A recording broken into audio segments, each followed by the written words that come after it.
il y a des affaires plus impactantes que d'autres, des affaires qui vont pour X ou Y raison marquer l'histoire d'un pays et rester gravées dans les annales. C'est le cas de l'histoire du jour. Elle se passe au Sri Lanka et elle est tellement injuste, tellement immonde, tellement révoltante que la population se lancera d'elle-même dans une véritable chasse à l'homme. Au diable, la police corrompue et cette justice à quintuple vitesse. Et vous verrez aussi à quel point nos amis les bêtes peuvent faire preuve d'intelligence, de sensibilité et de clairvoyance, parfois même plus que nous. Découvrez aujourd'hui la triste histoire de Vitiya Sivaloganathan.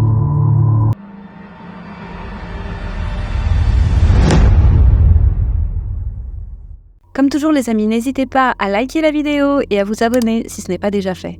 Vitiya Sivaloganathan est né le 25 novembre 1996 à Mankulam, au Sri Lanka. À ce moment, une guerre civile déchire le pays. Pour échapper au combat, les parents de la petite Vitiya déménagent régulièrement et ne restent jamais longtemps au même endroit. C'est une question de survie. Mais en dépit du contexte difficile dans lequel vit Vitiya, elle reste positive et souriante. Mais voilà, les conflits continuent encore et toujours de faire rage, et au début de son adolescence, voilà que sa famille se retrouve au milieu des combats jusqu'à devoir fuir dans le camp de Menick Farm. Un camp de réfugiés qui a été mis en place par les autorités sri-lankaises pour abriter les civils qui ont fui les combats entre l'armée régulière et les séparatistes tamouls. Ce camp était à l'époque très controversé car les conditions de vie à l'intérieur étaient très difficiles et aussi et surtout parce que les personnes qui se trouvaient à l'intérieur de ce camp étaient retenues de manière indéfinie et qu'ils ne pouvaient pas quitter ce camp à leur guise. Et oui, puisque le camp était entouré de barbelés, ce qui donnait l'impression à de nombreuses personnes que c'était plus un camp d'enfermement qu'un camp de réfugiés comme le scandait à l'époque le gouvernement. En 2010, un an après la fin de la guerre, alors que Vitiya a 14 ans, sa famille et elle sont finalement libérés du camp de Menick Farm et ils retournent sur l'île de Punggudutivu, dont ses parents sont originaires. Et pour la première fois de sa vie, la jeune femme connaît la paix et la stabilité. La famille se sent enfin en sécurité, mais malheureusement, ils ne se doutent pas à ce moment que c'est justement dans ce petit village tranquille qu'ils seront le plus en danger. D'abord, laissez-moi mieux vous présenter Vitiya. C'est une jeune fille sensible, douce et discrète et qui a toujours aimé aider son prochain. Mais vraiment, elle a toujours aimé ça. Elle aime également beaucoup les animaux. Sa famille a 2 chiens, une chèvre, une vache et des poules. Alors chaque matin, avant d'aller à l'école, Vitiya avait l'habitude de caresser sa chèvre, Cutie, et de lui dire en riant qu'elle la caresserait encore plus longtemps quand elle reviendrait de l'école. Et dès qu'elle revenait de l'école, tous les animaux venaient la voir pour la saluer, y compris sa poule préférée, Sheila Mani. Elle prenait alors sa poule dans ses bras et faisait semblant de comprendre ses gloussements et d'être indignée par ce qu'elle disait, et ça faisait rire ses proches. Elle disait à sa poule, par exemple, « C'est vrai, Sheila ? Maman ne t'a pas nourri correctement aujourd'hui ? Ce n'est pas gentil. Viens, je vais te donner des biscuits. » Elle plaquait alors sa poule sous son bras et lui donnait des morceaux de biscuits. Et si sa mère élevait chèvres, vaches et poules, c'était pour les œufs et le lait. Pour elle, c'était du simple bétail. Mais pour Vitiya, c'était différent. Elle traitait ces animaux comme ses amis, qui irritait sa mère, qui ne comprenait pas pourquoi elle parlait à ces animaux comme s'ils étaient des êtres humains. Elle la grondait souvent à cause de ça. Et un jour, quand elle a demandé à sa fille pourquoi elle parlait à des animaux qui ne pouvaient pas lui répondre, Vitiya lui a répondu que bien qu'ils ne parlaient pas, c'étaient des êtres intelligents et sensibles et qu'il était important d'être gentil avec eux. Alors quand sa mère lui a annoncé qu'ils allaient devoir vendre Cutie, la chèvre, car ils n'avaient plus les moyens de la garder, Vitiya a fondu en larmes et a supplié sa mère de la garder. Elle lui a dit qu'elle faisait partie de la famille et qu'ils pouvaient simplement réduire leur portion de nourriture afin de pouvoir partager la nourriture avec elle. En 2015, Vitiya, alors âgée de 18 ans, est scolarisée au lycée Punggudutivu Maya Vidyalayam, situé à 2 km de chez elle. C'est une jeune fille studieuse qui s'investit pleinement dans ses études. Elle est passionnée d'histoire et aime tellement apprendre qu'elle s'était inscrite à tous les cours optionnels auxquels elle avait la possibilité de s'inscrire. Elle espérait ainsi à la fin du lycée s'inscrire à l'université pour devenir enseignante ou pour travailler dans les médias. Elle avait l'habitude de se rendre au lycée à vélo, en compagnie de 2 de ses amis, qui habitaient le même quartier qu'elle, mais si les 2 jeunes filles n'étaient pas disponibles, c'était alors son petit frère, Nishantan, qui l'amenait à l'école à moto. Et donc, comme chaque matin, le 13 mai 2015, Vidya se lève tôt pour aider sa mère à faire le ménage avant de se rendre à l'école. Et voilà que ce jour-là, ses 2 amis sont malades. Quant à son frère, qui l'aurait normalement emmené à l'école en moto, eh bien, il était déjà parti. Elle part donc seule à l'école. Avant de partir de la maison à 7h25, elle prend le temps de faire un bisou à sa mère avant de monter sur son vélo et de se mettre en route. Et vers 15h ce jour-là, la mère de Vidya, Saraswati, commence à s'inquiéter parce que sa fille n'est toujours pas rentrée de l'école, alors qu'elle est supposée terminer à 14h. Elle demande alors à son fils, Nishantan, de l'emmener au lycée afin de voir s'il ne lui est pas arrivé quelque chose. Et lorsqu'ils arrivent au lycée, les enseignants lui disent que Vidya ne s'est jamais présentée à l'école ce jour-là. Sa mère commence à paniquer. Nishantan, le frère, ainsi que la mère, décident alors d'interroger les habitants de la ville, bien évidemment la ville où se situe le lycée, dans l'espoir que quelqu'un ait vu Vidya.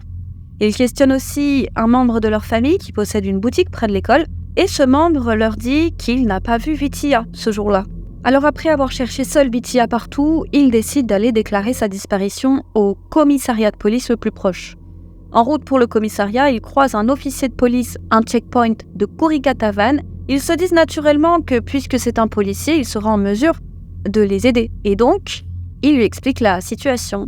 Mais malheureusement, la réaction du policier n'est pas celle à laquelle il s'attendait. Le policier ne les prend pas au sérieux, il leur rit au nez et leur dit qu'elle s'est probablement enfuie avec son petit ami. Saraswati est furieuse, elle connaît sa fille, elle sait qu'elle n'aurait jamais fait une chose pareille. À 18h30, mère et fils arrivent enfin au commissariat de Kait, le commissariat le plus proche du lycée où est scolarisée Vidya. Ils demandent à pouvoir déposer une plainte afin de déclarer la disparition de Vidya, mais une fois de plus, ils ne sont pas pris au sérieux. Les policiers refusent de faire un rapport sur la disparition de la jeune fille, car ils pensent eux aussi qu'elle a simplement fugué avec son petit ami. Et ce n'est que vers 21h qu'une policière finit par les prendre au sérieux et accepte de prendre leur plainte. Après avoir déposé plainte, ils rentrent chez eux et arrivent à leur domicile vers minuit. À ce moment-là, il pleut abondamment, mais il est hors de question pour la mère et son fils de se reposer.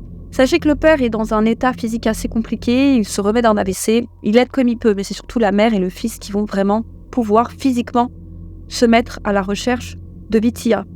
Donc, ils vont se mettre à sa recherche avec des membres de leur famille, ainsi que des amis et ainsi que des voisins. Et ironiquement, le fait que la police leur ait dit de ne pas s'inquiéter parce que Vidya a probablement fugué avec son petit ami, eh bien ça avait donné de l'espoir à la maman, espoir de la retrouver saine et sauve. Certes, à sa connaissance, Vidya n'a pas de petit copain, mais à ce stade, elle a préféré croire qu'elle était en sécurité, quelque part avec un éventuel amoureux, plutôt que de penser que quelqu'un lui aurait fait du mal. Et d'ailleurs, de nombreuses personnes qu'elle avait interrogées, quand elle l'a cherchée partout aux alentours du lycée, lui avaient suggéré la même chose. Alors, la maman gardait espoir. Pendant les recherches, Nishantan amène avec lui ses 2 chiens. Les animaux prennent leur rôle très au sérieux, ils fouillent partout dans les buissons, mais malgré tous les efforts des personnes venues rechercher Vidya, personne ne la trouve. Donc au bout d'un certain temps, leurs voisins, leurs amis, ainsi que la famille de Vidya décident de rentrer chez eux afin de se reposer un peu pour reprendre les recherches dès le lendemain matin. Et vers 5h du matin, Nishantan, sa mère et 2 voisins reprennent les recherches. Ils se séparent en 2 groupes. La mère de Vidya et un voisin partent d'un côté, tandis que Nishantan et un autre voisin partent de l'autre. Et cette fois, Nishantan ne prend pas ses chiens avec lui, mais les chiens vont se joindre spontanément à lui. Selon la mère de Vidya, c'est comme s'ils avaient senti leur chagrin et qu'ils voulaient les aider à retrouver Vidya. Alors que Nishantan et son voisin marchent le long d'une route, les chiens se mettent à aboyer, ils sont comme fous. À ce moment, Nishantan aperçoit, cachée dans les hautes herbes sur le bas-côté de la route, la bicyclette de sa sœur. Il commence alors à se douter que quelque chose de terrible a dû lui arriver. Mais malheureusement, aucune trace de la jeune femme. Son frère décide alors de lâcher les chiens. Et l'un d'eux Jimmy disparaît dans les buissons et quand il revient, il réapparaît avec l'une des chaussures de Vitiya dans sa bouche. Nishantan suit alors ses chiens qui le mènent jusqu'à un sentier isolé où se trouve une maison abandonnée. Et il ne comprend pas pourquoi ses chiens l'emmènent ici, parce qu'il a déjà fouillé cette zone la veille et il n'avait rien trouvé. Il est un peu étonné, mais il leur fait confiance. Soudain, juste devant la bâtisse abandonnée, il aperçoit le corps de sa sœur. Vitiya est couchée sur un matelas de feuilles boueuses entre deux arbres. Et la scène est terrible. De toute évidence, et c'est le cas, elle est morte. Des fourmis grouillent partout sur elle, elle est presque nue, et comme il a plu la veille, son corps semble gorgé d'eau. Son visage est enflé et couvert de bleu, une de ses paupières est manquante, c'est comme si elle avait été découpée. Quant à ses cheveux, je vais vous lire exactement ce que j'ai lu, et j'avoue ne pas avoir très bien compris, mais ça a l'air terrible.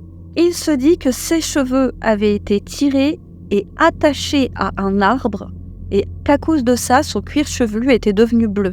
C'est quand même une scène qui a l'air particulièrement sauvage. La pauvre est bâillonnée, elle a un morceau de tissu enfoncé dans la bouche, ce morceau de tissu probablement mis là pour étouffer ses cris. Ses jambes sont écartées et attachées aux deux arbres entre lesquels elle se trouve. Ses mains sont attachées dans le dos avec les rubans qu'elle utilisait pour attacher ses cheveux. Et à côté de son corps se trouve son cartable, son parapluie, ainsi que son uniforme et sa cravate déchirée. Et à environ 8 mètres de son corps se trouve son autre chaussure. Et il est malheureusement évident que la pauvre Vitiya a énormément souffert avant de mourir. Je vous donne pas le mobile, mais à mon avis, vous le connaissez déjà. Mais on va poursuivre. Et Nishantan se dit immédiatement que la maison abandonnée n'est pas la véritable scène de crime, car il avait, comme je vous le disais, déjà exploré cet endroit la veille et il n'avait rien trouvé.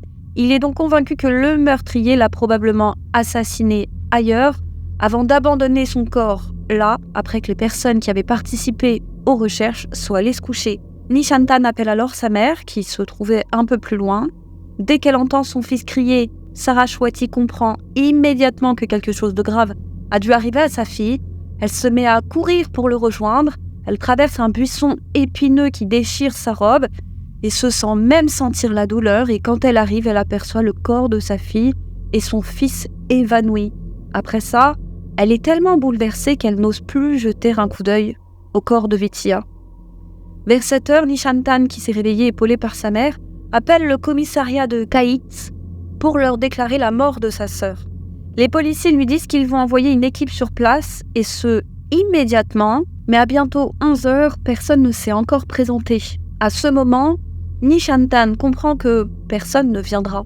Alors désemparé, il se résout à appeler le 119, qui est l'équivalent du 911 au Sri Lanka, et l'opérateur du 119 le met alors en contact avec un commissariat de la ville de Colombo, la capitale du Sri Lanka.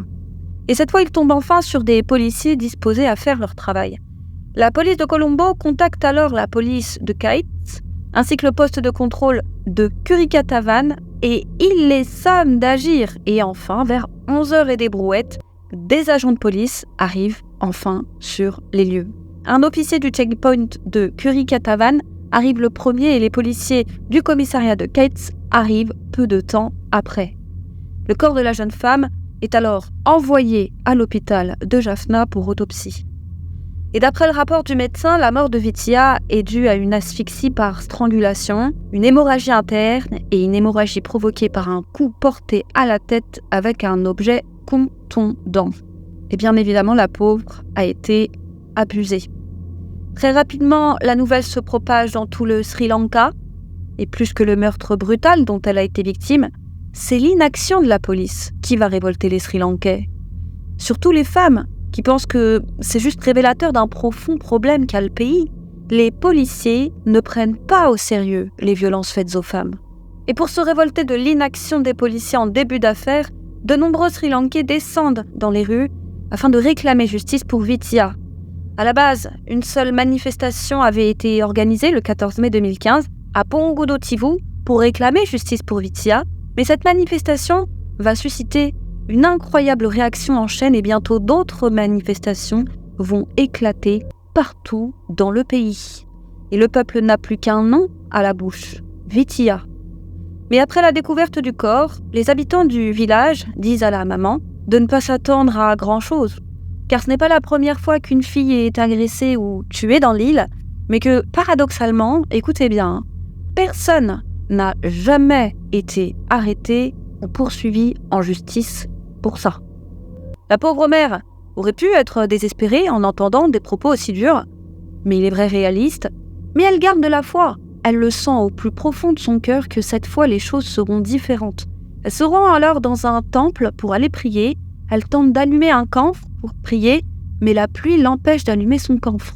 Et Saraswati est en colère contre Dieu. Elle est en colère qu'il ne la laisse même pas allumer son camphre après l'épreuve qu'elle vient de traverser. Mais à ce moment, un miracle se produit. Il cesse de pleuvoir suffisamment longtemps pour qu'elle puisse allumer son camphre et prier. Et une fois sa prière terminée, il se remet à pleuvoir. Saraswati dira qu'elle a senti à ce moment-là qu'elle n'était pas seule, que le monde invisible était avec elle. Les funérailles de Vidya ont lieu le 15 mai 2015 au cimetière de Manakadu. Plus de 1000 personnes viennent rendre un dernier hommage à la jeune femme. Et lors des funérailles, les chiens et la chèvre de la famille sont extrêmement agités. Ils sont agressifs et veulent attaquer certaines personnes venues présenter leurs condoléances à la famille. Selon la mère de Vidya, ils étaient comme fous. Il était clair pour elle qu'ils avaient été profondément perturbés par la mort de Vidya. Donc pour la sécurité des personnes présentes, Saraswati a été obligée de les attacher. Et il semble que Dieu ait entendu ses prières parce que le 15 mai, la police annonce l'arrestation de 3 suspects. 3 frères d'une 30aine d'années et d'une 40aine d'années. Je ne vais pas vous donner les noms, je vais vous les inscrire. Il y en a un qui est surnommé Sinapa, l'autre est surnommé Ravi et le dernier est surnommé Sendil. Ils ont été arrêtés grâce à des chiens policiers ainsi qu'aux informations fournies par la population locale. D'après les enquêteurs, les 3 hommes ont assassiné Vidya pour se venger de ses parents parce qu'ils étaient furieux que Saraswati, la maman, les ait dénoncés pour un vol à la police quelque temps avant. Et questionnée par un journaliste à ce sujet, la mère de Vidya a expliqué qu'elle n'avait jamais dénoncé les 3 frères pour vol à la police. Non. Elle a expliqué qu'en 2014, c'est-à-dire l'année précédente, elle avait constaté que la porte de la résidence d'un membre de sa famille, qui se trouvait alors à l'étranger, était grande ouverte. Elle a donc téléphoné à cette personne pour lui dire, et après son appel, cette personne a contacté la police locale qui s'est rendue à son domicile. Et c'est à ce moment qu'ils ont surpris les 3 frères en train de cambrioler la maison et qu'ils ont alors été arrêtés pour vol. Mais la réaction de Nishantan, le frère, aux propos de sa mère laisse penser que sa mère ne dit peut-être pas toute la vérité. En effet, suite aux propos de sa mère, le jeune homme s'est mis en colère devant le journaliste. Il a affirmé qu'il ne comprenait pas quel était le problème à signaler un cambriolage et a souligné que c'était terrible que l'on ne puisse même pas dénoncer des criminels de peur de représailles. Il a ajouté qu'il était choqué que l'on dise que si sa mère n'avait pas dénoncé ces 3 hommes, sa sœur serait toujours en vie. D'après lui, si la criminalité est aussi élevée sur l'île, c'est parce que personne n'ose signaler les criminels de crainte qu'ils ne se vengent. Mais voilà que 2 jours plus tard, l'affaire se révèle encore plus sordide. La police annonce l'arrestation cette fois de 5 autres hommes. Après l'arrestation des 3 frères, la police avait perquisitionné le domicile de Sinapa et de Ravi et y avait découvert un t-shirt de couleur jaune et noire avec des taches de sang et de la boue à l'arrière. Ils ont également perquisitionné le domicile de Sendil et ils y ont également trouvé un t-shirt taché de boue et de sang. Et c'est grâce à l'arrestation des 3 frères qu'ils ont pu remonter jusqu'aux 5 autres suspects. Ce sont 5 hommes originaires de Colombo, la capitale du pays. Il s'avère qu'ils s'étaient rendus au village le jour de la disparition de Vidya, puis qu'ils étaient rentrés à Colombo le jour même. Et voici les 5 hommes, et je vais vous donner leurs surnoms et vous écrire leurs noms à l'écran. Il s'agit de Shashi, de Chandra, de Periyatambi, de Nishantan, attention à ne pas confondre avec le frère de Vidya, et d'un certain Karu. Ils seront tous les 5 arrêtés à Purikatuvan le 17 mai 2015. Et dites-vous qu'ils avaient eu l'audace de venir assister aux funérailles de Vidya afin que la police ne les soupçonne pas. Pire encore, donc ils avaient fait l'aller-retour, Pire encore, Ils avaient même eu le culot de se présenter à plusieurs reprises au domicile de la famille de Vitiya afin de leur présenter leurs condoléances. Et l'indécence de ces hommes, forcément, a révolté les Sri Lankais. Et souvenez-vous des animaux survoltés et agressifs. Il s'est avéré que c'était ces 5 individus que les chiens voulaient mordre et à qui la chèvre voulait donner des coups de tête. Nishantan, le frère, est persuadé qu'ils avaient ainsi réagi car ils avaient senti que c'était eux qui avaient fait du mal à leur maîtresse. Puis c'est au tour d'un 9e homme d'être arrêté. Nous sommes alors le 18 mai. C'est un certain Swiss Kumar. C'est là son surnom, je vous mets le nom à l'écran. La police le soupçonnait d'être le commanditaire de l'attaque contre Vitiya. Il a été mentionné dans la presse qu'il était de nationalité suisse, ce qui n'est pas vrai. Les autorités suisses ont confirmé que ce n'était pas là l'un de leurs ressortissants. Simplement, il y habitait. Selon les policiers, Swiss Kumar, qui résidait en Suisse, est arrivé au Sri Lanka avec l'intention de filmer le VIOL et le meurtre de Vitiya, car il souhaitait vendre la vidéo à un de ses contacts en Suisse. Il avait alors demandé à Periya Tambi d'enlever Vitiya et le jeune homme avait accepté pour se venger de la jeune femme parce qu'elle avait repoussé par le passé ses avances. Chacun s'est trouvé une raison de s'attaquer à la pauvre Vitiya. Et d'ailleurs, contrairement aux autres suspects, sachez que ce Swiss Kumar avait des amis puissants et haut placés, aussi bien en Suisse qu'au Sri Lanka. Et grâce à eux, il a réussi pendant un court instant à échapper aux autorités. Sachez que la ministre d'État aux femmes et à l'enfance, une certaine Vijayakala Maheshwaran, ainsi que le doyen de la faculté de droit de Colombo, un certain V.T. Tamil Raman, ont tous les deux été accusés d'avoir aidé Swiss Kuram à échapper à la justice. Et voici pourquoi. Voici d'abord ce qui s'est passé. Lorsqu'ils ont appris que Swiss Kumar était suspecté d'avoir participé au meurtre de Vitiya, des villageois de la ville de Velanaï l'ont capturé et battu, puis attaché à un poteau électrique, après quoi ils ont appelé la police. Mais à leur grande surprise, vers 23h, ce ne sont pas des policiers qui sont arrivés pour venir récupérer Swiss Kumar, mais la ministre d'État aux femmes et à l'enfance. Rendez-vous compte, un ministre en personne. Elle s'est rendue à l'endroit où Swiss Kumar était attaché et lui a demandé s'il était le frère de Sassi, ainsi que se surnomme le frère de Swiss Kumar. Il l'a confirmé. Elle a ensuite demandé aux personnes qui l'avaient capturé de le détacher. Et après avoir obtenu sa libération, elle n'a pris aucune mesure pour qu'il soit remis à la police. Alors, qu'est-ce qu'il a fait? Swiss Kumar prit ses jambes à son cou et il est parti. Et VT, qui, souvenez-vous, est le doyen de la faculté de droit de Colombo, a quant à lui expliqué que le 16 mai 2015, donc dans la foulée, il se trouvait alors en visite à Jaffna dans le cadre de son travail. Il était en voiture avec des policiers quand ces derniers l'ont informé que Swiss Kumar, qui était alors en fuite, avait contacté la police pour leur dire qu'il était prêt à se rendre, s'ils venaient le chercher, où il se cachait, et qu'ils assuraient sa protection. Il a bien compris, Swiss Kumar, que c'est un lynchage qui l'attend. Et Viti a demandé aux policiers d'envoyer rapidement un véhicule de patrouille pour le récupérer. Les policiers lui ont alors répondu quel serait le risque de prendre le suspect dans une voiture de police, car si les habitants de la ville se rendaient compte qu'ils venaient récupérer Swiss Kumar, il est probable que la foule en colère risquerait de vouloir s'en prendre à eux et la situation pourrait dégénérer.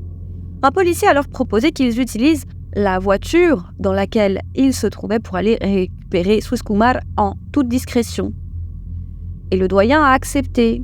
Toutefois, il n'aurait jamais dû, car au Sri Lanka, il est interdit de transporter un suspect recherché dans un véhicule de particulier. Il aurait absolument dû être transporté dans un véhicule de police, ce que Vité sait, parce qu'il est avocat, en plus d'être doyen de la fac. Et quand les journalistes lui ont fait la remarque plus tard, quand tout ça se saura, il a expliqué qu'il avait accepté de transporter Swiss Kumar dans son véhicule à la demande de la police et que l'idée ne venait pas de lui. Bref, le doyen ayant accepté, les policiers et lui se sont rendus à l'endroit où se cachait Swiss Kumar afin de le récupérer avant de l'emmener au QG de la police de Jaffna. Et une fois arrivé au commissariat, Swiss Kumar a demandé à être emmené à l'hôpital pour soigner ses blessures. Mais alors qu'il se trouvait à l'hôpital de Jaffna, il a réussi à s'échapper. Et les Sri Lankais furieux qu'il se soit échappé une seconde fois, ont vivement critiqué VT. Ils l'ont accusé d'avoir aidé Swiss Kumar à s'échapper. Ils se sont donc rendus devant l'hôtel où séjournait VT pour protester. Ils ont exigé qu'il sorte parce qu'ils voulaient s'en prendre à lui. Mais les policiers l'ont fait sortir discrètement de son hôtel et l'ont ramené au QG de la police de Jaffna. Et furieux, VT a demandé des explications à l'inspecteur général adjoint de la police, à savoir un certain, retenez bien son nom, Lati Jayasinghe. Pourquoi il a laissé s'enfuir Swiss Kumar de l'hôpital? Et celui-ci a alors expliqué que Swiss Kumar avait en réalité été libéré en raison du manque de preuves contre lui. Chose qu'on avait cachée, bien évidemment, au Sri Lankais. Et sachez d'ailleurs qu'après avoir pris la fuite, Swiss Kumar a rejoint la capitale, donc la ville de Colombo, pour tenter de prendre un vol pour la Suisse. Et les Sri Lankais, furieux qu'il ait réussi à s'échapper, donc encore une fois, sont descendus dans les rues pour manifester leur mécontentement. Et ils se sont passé le mot. Si quelqu'un le retrouve, qu'il donne l'alerte. Et eux, ils vont s'occuper de son compte. À l'ancienne, si vous voyez ce que je veux dire. Et c'est dans la foulée, le 18 mai 2015, toujours à Colombo, que Swiss Kumar est reconnu par le propriétaire de la maison d'hôte dans laquelle il séjourne. Et au lieu de faire passer le mot, il va contacter la police qui vient immédiatement l'arrêter. Et cette fois, il ne s'échappera plus. La police a trop à perdre. Pour rassurer la population en colère, qui n'avait forcément plus confiance en la police, le porte-parole de la police annonce lors d'une conférence de presse que l'enquête sur la mort de Vidya n'est plus entre les mains de la police, mais qu'elle a été confiée au CID, une unité spéciale d'enquête. Et le président du Sri Lanka, Maithripala Sirisena, rencontre la famille de Vidya à Jaffna. Il leur garantit une enquête rapide pour que les responsables de la mort de Vidya soient traduits le plus rapidement possible en justice. Et il va mettre ses paroles à exécution puisqu'il va sommer le tribunal de première instance de Kates de charger le CID d'ouvrir une enquête sur Lalit. Souvenez-vous, c'est l'inspecteur général adjoint de la police qui avait libéré Swiss Kumar. Il est alors accusé d'avoir aidé Swiss Kumar à s'échapper. Et le 17 juin 2017, il est arrêté et longuement interrogé par le CID. Et à la fin de son interrogatoire, il est inculpé pour entrave à la justice et pour avoir aidé un suspect à s'échapper. Lalit devient alors le policier le plus haut gradé à jamais avoir été arrêté et poursuivi pour entrave à la justice au Sri Lanka. Et ça, c'est un petit miracle. Lors de son procès au tribunal, ses avocats vont demander au juge pour quelle raison il est le seul à être poursuivi, puisque souvenez-vous, il y a également la ministre, et elle n'est pas poursuivie. Alors, pourquoi? Le tribunal de première instance va reconnaître qu'effectivement, ça se tient. Alors, ils vont charger le CID d'ouvrir une enquête sur les accusations portées à l'encontre de la ministre. Le CID a donc interrogé la ministre d'État aux femmes et à l'enfance sur les allégations selon lesquelles elle aurait aidé Swiss Kumar à s'échapper. Et à la fin de son interrogatoire, elle n'a pas été inculpée et n'a jamais été poursuivie. Elle continuera tranquillement ses activités au sein du gouvernement avant de plus tard renoncer à son poste suite à un scandale qui n'est en rien lié au meurtre de Vidya. Et quand ils ont appris que les charges avaient été abandonnées contre elle, les Sri Lankais étaient si en colère que la maison de 3 suspects avait été réduite en cendres. Mais de nombreuses personnes, y compris la famille de Vidya, ont soupçonné que c'était là aussi un bon moyen pour les suspects de se débarrasser de preuves qui auraient pu potentiellement les incriminer. Une militante des droits des femmes a alors appelé la population à ne pas endommager les habitations des suspects afin qu'aucune preuve ne soit détruite et qu'ils ne deviennent pas involontairement les complices des suspects. Et plus triste encore, des photos du corps de Vidya vont filtrer sur le net. Elles vont être diffusées par des personnes peu scrupuleuses. On ne sait pas qui c'est et ça va profondément choquer la famille. La sœur aînée de Vidya, Lishantini, a trouvé méprisable de partager de telles photos de sa sœur sur Internet. Son frère, quant à lui, a expliqué qu'il pensait que les photos avaient été partagées par les personnes qui avaient tué Vidya. Car sur les photos, on pouvait voir que le corps de Vidya était sec. Il reposait sur un tas de feuilles sèches avec des taches de sang sur sa bouche et autour de son menton. Or, souvenez-vous, quand son corps a été retrouvé, il était mouillé et gonflé parce qu'il avait plu la veille. Alors selon lui, ces photos ont été prises avant la découverte du corps et donc par les tueurs qui se croyaient probablement intouchables et qui pensaient pouvoir les diffuser sur Internet sans être inquiétés. Le procès des suspects s'est ouvert 2 ans après le meurtre. Ils ont été emmenés au tribunal sous haute sécurité. Une foule en colère s'est rassemblée devant le tribunal et ils ont jeté des projectiles sur les suspects ainsi que sur le tribunal. Ils ont demandé aux policiers de leur remettre les suspects afin qu'ils leur règlent leur compte. Et la police a dû utiliser des gaz lacrymogènes pour disperser les manifestants en colère. Et 127 des manifestants qui se trouvaient alors à l'extérieur du tribunal ont été arrêtés ce jour-là. Imaginez, 127 personnes. Au moins 1 millier de personnes devant ce tribunal. Les suspects ont été accusés de 41 chefs d'inculpation, incluant enlèvement, VIOL, on va y revenir, et meurtre. Et lors du procès, chacun des accusés a été désigné par un numéro allant de 1 à 9. Sinapa, le numéro 1, Ravi est le numéro 2, Sendil, le numéro 3, Shashi, le numéro 4, Chandra, le numéro 5, Periyatambi, le numéro 6, Nishantan, le numéro 7, Kanan, le numéro 8 et Swiss Kumar, le numéro 9. Et lors du procès, de nombreux témoins vont se succéder à la barre et apporter un peu plus de lumière quant à ce qu'il s'est passé cette tragique journée. Un résident de l'île, surnommé Mapilai, a déclaré avoir été témoin du meurtre de Vithiya. Selon lui, après avoir enlevé Vithiya sur le chemin de l'école, vous l'aurez compris, 4 des accusés l'ont emmenée de force dans une maison abandonnée où ils auraient abusé d'elle à tour de rôle. Imaginez combien d'hommes sont passés par là. Imaginez le nombre d'heures que ça a duré. Et ils ont pris soin de filmer l'agression et ils ont ensuite remis la vidéo à Swiss Kumar. Il a expliqué qu'il n'avait rien osé dire de ce qu'il avait vu à la police parce que certains des criminels impliqués avaient des liens étroits avec certains policiers de l'île. Il a ajouté qu'après avoir été témoin de l'agression de Vithiya, il avait reçu des menaces téléphoniques pour qu'il se taise. Il a affirmé que Periyatambi lui avait dit que la vidéo avait été prise à la demande de Swiss Kumar qui souhaitait la vendre à un de ses contacts en Suisse. Un écolier, quant à lui, a témoigné que le 13 mai 2015, alors qu'il se rendait à l'école à bicyclette avec un de ses camarades, il a perdu une de ses chaussures en pédalant. Alors il était descendu pour la récupérer et c'est à ce moment qu'il a entendu un son semblable à un gémissement. Il a pensé que c'était là un fantôme et a pris peur.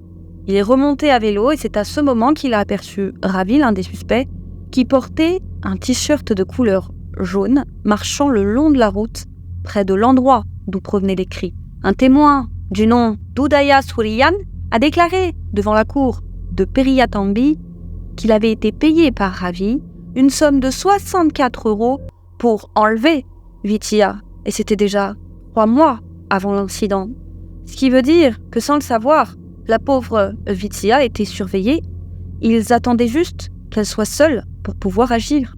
Un homme du nom de Balachandran a témoigné quant à lui avoir vu Ravi et Sendil à 15 mètres du lieu où le corps de Vithiya a été retrouvé. C'était le 13 mai 2015 vers 8h45 alors qu'il se rendait au travail.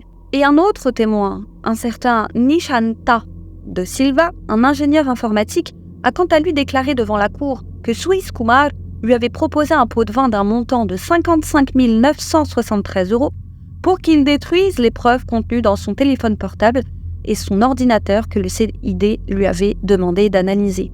Swiss Kumar a confirmé devant le tribunal que c'était bien la ministre, Vijayakala, qui avait demandé aux villageois qui l'avaient capturé de le libérer.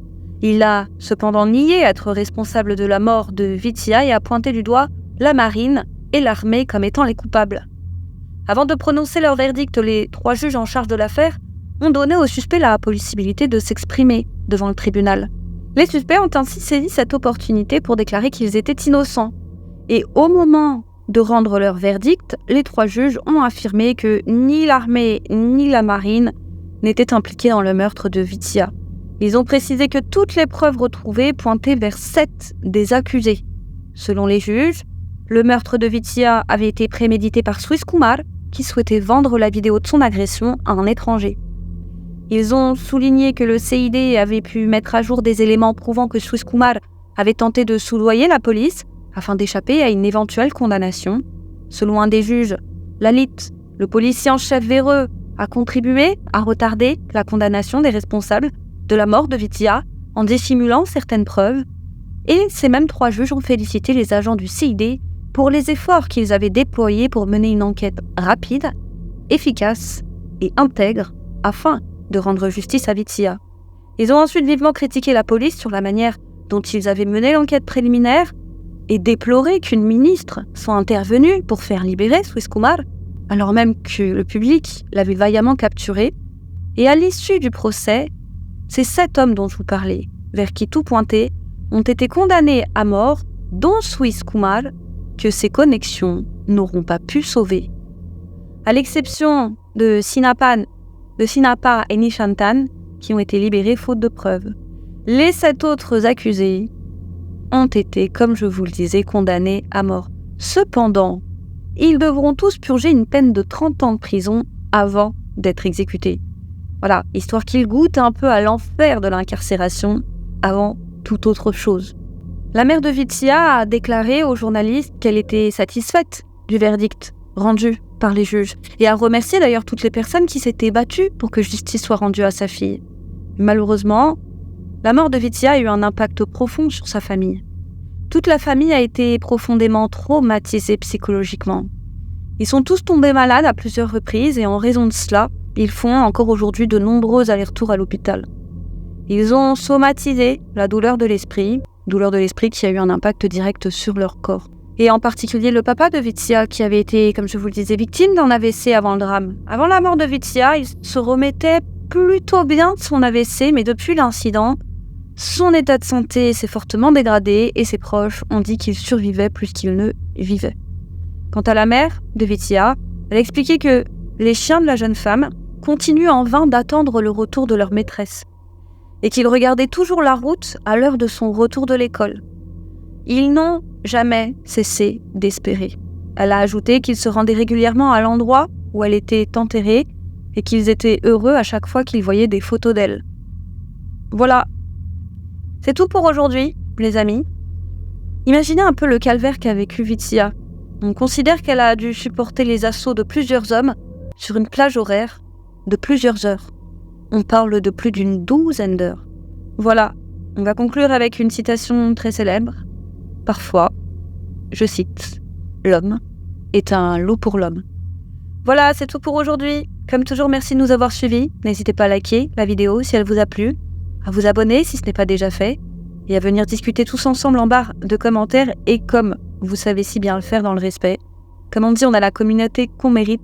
Et à ce niveau-là, vous êtes assez extraordinaire, je dois vous le dire. Voilà.